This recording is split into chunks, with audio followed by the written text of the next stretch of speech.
Сәләмсез. Эфирдә яңалыклар вакыты, студияда Лина Хәсәншина. Әлмәттә август киңәшмәсе узды. Азнакайда мәктәпкә җыенырга ярдәм итәләр. Акташта ишек алды бәйрәме үтте.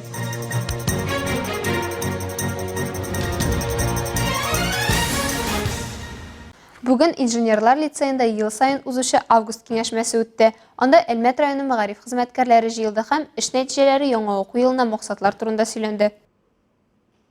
Мәгариф өлкәсе алдында торган бурычларның берсе үз иленең һәм республикасының патриотын тәрбияләү. Шуны исәптә тотып 1 сентябрьдән үзгәрешләр кертелә дип билгеләп үтте үз чыгышында район мәгариф идарәсе начальнигы Ирина Павловская.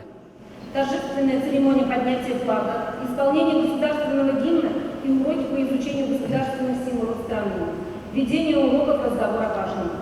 Безгә педагогик коллективларны әзерләргә, дәресләрнең темаларын билгеләргә, линейка уздыру тәртибен өйрәнергә кирәк, диде Ирина Павловская. Аның сүзләренчә, кино дәресләре кертеләчәк һәм документаль фильмнар карау, алар буенча әңгәмәләр үткәреләчәк. Шулай ук мәктәп театрларын булдыруда каралган. Әлеге сорауларны район мәгариф идарәсе начальнигы контрольгә алырга сорады. Август конференциясе кысаларында мәктәпкәчә башлангыч, төп һәм урта гомуми белем бирүнең сыйфатын күтәрү, балаларга өстәмә белем алу мөмкинлеге һәм нәтиҗәлелеге, балалар һәм талантлы яшьләрне ачыклау һәм аларга ярдәм итү юлларын камилләштерү, үсеп килүче буыны тәрбияләү мәсьәләләре каралды. Очрашу район башлыгы Тимур Нагумановның фидакарь хезмәтләре өчен укытучыларны бүләкләве белән тәмамланды.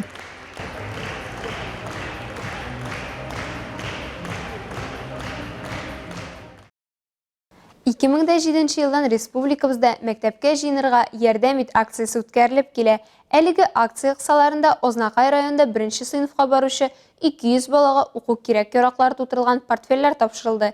Илмира Шәрифуллина дәвам итә. Шараның төп геройлары булачак 1 сыйныф укучылары. Балаларны район башлыгы Марсель Шайдуллин сәламләп укуларында уңышлар теләде. Уку елы җитә. Шуңа күрә инде безнең матур традиция. Айдар фонда шуны бергәләп, безнең коллегаларыбызның балаларына портфельләр тапшырабыз. Тырышып, матур итеп укысыннар, 5-легә генә, 4-легә генә. Без ел сайын шундый матур изге акция үткәрәбез үзебезнең нефтьчеләребез белән, үзебезнең җитәкчеләребез белән, депутатларыбыз белән, үзебезнең балаларыбызга, менә 1 класска, 1 сыйныфка бара торган балаларыбызга ярдәм итәбез. Менә бу ел 705 бала бара 1 сыйныфка, шуның 200 баласына инде без инде ярдәм итәбез. Шушы портфельләр бүләк итәбез. Барлык кирәкле принадлежностьлар белән күрә инде тырышып укысыннар, 5-легә, 4-легә генә үзебезнең чын Азнакайыбызның патриотлары булып үссеннәр. Игелек чарасының максаты матди кыенлыклар кичергән гаиләләрдәге балаларны мәктәп кирәк-яраклары белән тәэмин итүдә ярдәм күрсәтү. Ученики, первоклассники.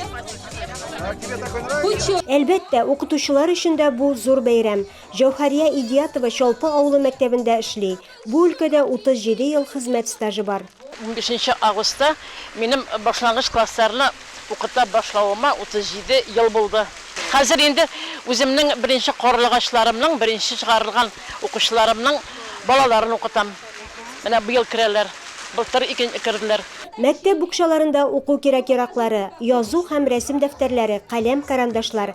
Балаларның күңелләре шат, мәктәпкә ашкынып торалар. Я познакомлюсь с новыми друзьями, буду учиться, читать, писать.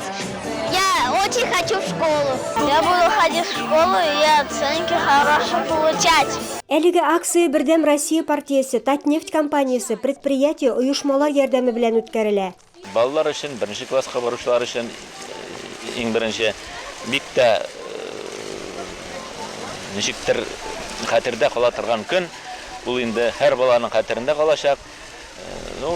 Балаларга, аларның инде әти-әниләргә, потому что хәзерге вакытта балалар үзләре генә укымый, әти-әниләре ярдәм итә. Ул бик авыр. Була инде, әкренләп өйрәнәләр дә, 2-3 класска җиткәчтән уже өйрәнеп китеп, үзләре дә укый башларлар дип уйлыйбыз. Быелгы уку елында районның 23 мәктәбеннән барысы 7113 бала укырга бара. Шуларның 700дән артыгы 1 сыйныфка баручылар. Илмира Шәрифуллина, Рамил Исламов, Рөстәм Акбаров. Яңалыклар вакыты, Луч, Әлмәт телекомпаниясе. Рус Окташы авылында Ишегалды бәйрәме узды. Әлмәттә безнең Ишегалды игелекле күршеләр проекты кысаларында чаралар инде 15 августтан бара. Бәйрәмнәр төзекләндерү эшләре тәмамланган Ишегалларында уза.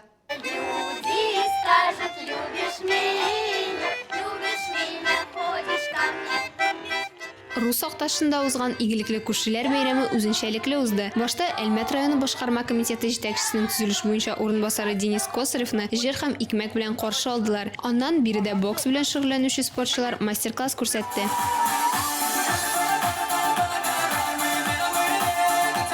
Биредә мастер-класслар, күргәзмәләр, шахмат шашка уйнау мәйданчыклары оештырылган иде. Акташлы Вадим Чилаев Республика рәссамнар союзы әгъзасы. Ул үзенең авыл табигатын, урамнарын төшергән картиналарын күргәзмә итте һәм теләгән кешеләрнең портретларын ясады. Рус Окташы авылының төзүчеләр урамы 18, 20, 22, 24, 26 йортларында яшәүчеләр сүзләренчә, бәйрәм дәшәп биредәге үзгәрешләр дә нык сизелә.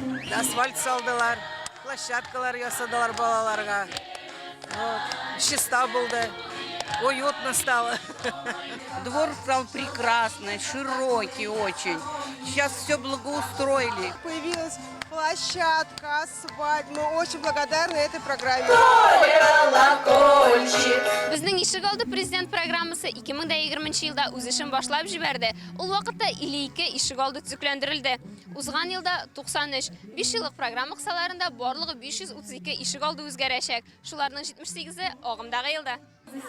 Рус Окташында узган елда 5 Ишегалды төзекләндерелгән булган. Киләсе елда тагын 5-сендә үзгәрешләр планлаштырыла. Бәйрәм белән тәбрикләргә килгән Денис Косарев сүзләренчә төзекләндерү эшләре 5 Ишегалдында узган. Июньдә башланып, август уртасында төгәлләнгән дә. Реконструкция двора была не совсем капитальный ремонт. Ишегалдын реконструкцияләү тулы иде диярлек. Бу районнарда кызганычка каршы иске асфальтта кирү юллары да юк. Монда барысы да диярлек грунтта. Шуңа күрә монда тулысынча ясарга туры килә.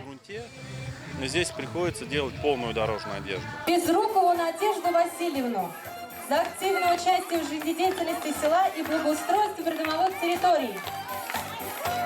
Ишегалды бәйрәме кысаларында иң актив биредә яшәүчеләрне бүләкләү тантанасы да узды. Игелекле күршеләр бәйрәме истәлеге итеп яшь каен утыртылды. Мәдәни мөхит зур проект. Әлеге программа Татнефть компаниясе чыгымнары белән тормышка ашырыла. Ознакай районында мәдәни учреждениеләр атна сайын мәдәни мөхит чараларын уздыралар. Аның чираттагысы нефть кара алтын темасын яктыртты. Шәһәрнең Тарсус паркында нефть темасына кызыклы һәм мавыктыргыч мастер-класслар оештырылды. Әлеге минутларда балалар өчен нефть темасына мастер-класслар бара. Әйдәгез үзләреннән сорап карыйк әле, кәефләре ничек икән? Сез менә хәзерге вакытта нәрсә ясыйсыз? Нәрсә белән шөгыльләнәсез? Качалка ясабыз. Качалка нәрсә икәнен беләсезме? Әйе. Нәрсә ул качалка? Нефть качает. Она добывает нефть в всяких землях и подземельях. Әлеге чараны мәдәни үзәк һәм 12нче балалар бакчасы хезмәткәрләре оештырганнар. Бик теләп катнашырбыз торабыз. Елда Ознакай шәһәр Шайматур төп Тарсус паркында күңелле балалар өчен уеннар үткәрәләр. Әлеге проект балалар өчен дә, өлкәннәр өчен дә кызыклы. Инициатор этих всех мероприятий оказывается АО «Татнефть». Бу чараны оештыручы Татнефть компаниясе. Алар бу проектка матди ярдәм күрсәтәләр. Кунаклар, артистлар чакыралар. Чыннан да халык рәхәтләнеп ял итә. Балалар өчен дә, өлкәннәр өчен дә бу бик яхшы. Это просто замечательно. Тәңгәл рәвештә мондый чара нефть һәм газ чыгару идарәсе мәйданында да узды. Анда музей хезмәткәрләре балаларга нефть табу тарихы хакында сөйләделәр. Безнең инде үзебезнең шушы Ознакай районының нефть оешмалары, нефте барлыкка килүнең тарихы белән таныштырдык. Балалар өчен башка төрле биремнәр, уеннар да әзерләнгән иде. Соңыннан катнашучыларга тәмле призлар таратылды. Нефть — наше богатство. Оно, благодаря нему мы можем сказать богатым. Мәдәни мөхит программасы музыкаль чыгышлар белән дәвам итте. Нефть төбәге булган Ознакайда яшәүче халык үзенең бүгенгесен, үткәнен белергә тиеш. Шуңа күрә менә мондый чаралар үткәрү бик мөһим. Илмира Шәрифуллина, Рөстәм Акбаров, яңалыклар вакыты, Луш, Әлмәт телекомпаниясе.